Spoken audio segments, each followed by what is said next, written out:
এরপরে সে বলতেছে 21, 22 এবং 23 জুন সে তামাবিল জাফলং এ মীর শওকতের আন্ডারে যুদ্ধ করেছে। সে ছিল ডাউকিতে, নিজেই কইছে।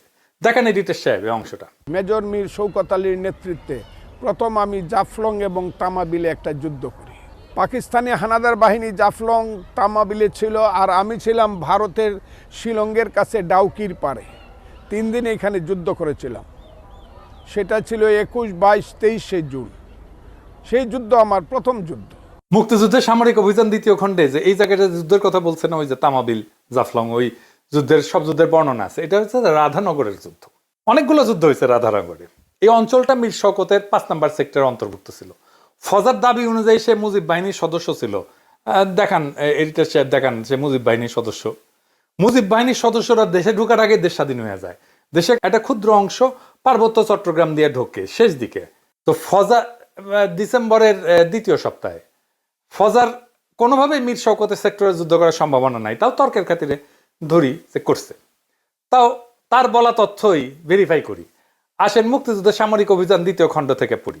রাধানগর কমপ্লেক্সের গুরুত্ব সিলেট তামাবিল ডাউকি সড়কের অবিভাজ্য ভারতীয় উপমহাদেশে ইংরেজ শাসনামল থেকেই যথেষ্ট গুরুত্ব বহন করে আসছে।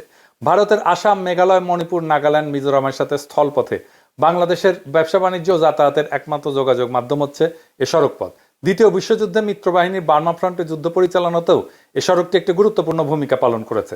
সামরিক দিক থেকে সিলেট তামাবিল সড়কটি নিজেদের আয়ত্তে রাখতে পারার অর্থ অনেকাংশেই ছিল সিলেটের প্রতিরক্ষা নিশ্চিত করা। এ কারণেই সিলেট তামাবিল সড়কটি যে কোনো বড় আক্রমণ থেকে রক্ষা করার জন্য পাকিস্তানিরা সিলেট শহর থেকে তামাবিল বিওপি পর্যন্ত সব গুরুত্বপূর্ণ জায়গায় সুদৃঢ় প্রতিরক্ষা ব্যবস্থা গড়ে তুলেছিল।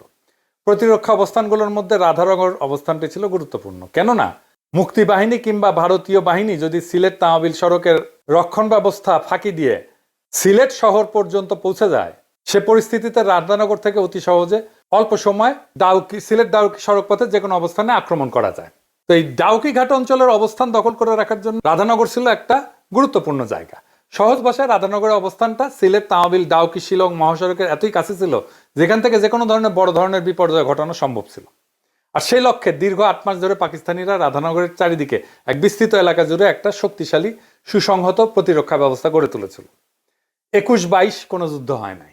23 জুন পাকিস্তানিরা আক্রমণ করে রাধানগর দখলে নেয়। তো উই তাইলে যুদ্ধ করিছে, তাহলে তো হারিছে উই। কিন্তু 21, 22 যুদ্ধ হয় নাই। 27 জুন মুক্তিবাহিনীরা আক্রমণ করে, কিন্তু পরাজিত হয়ে পশ্চাৎপসরণ করে।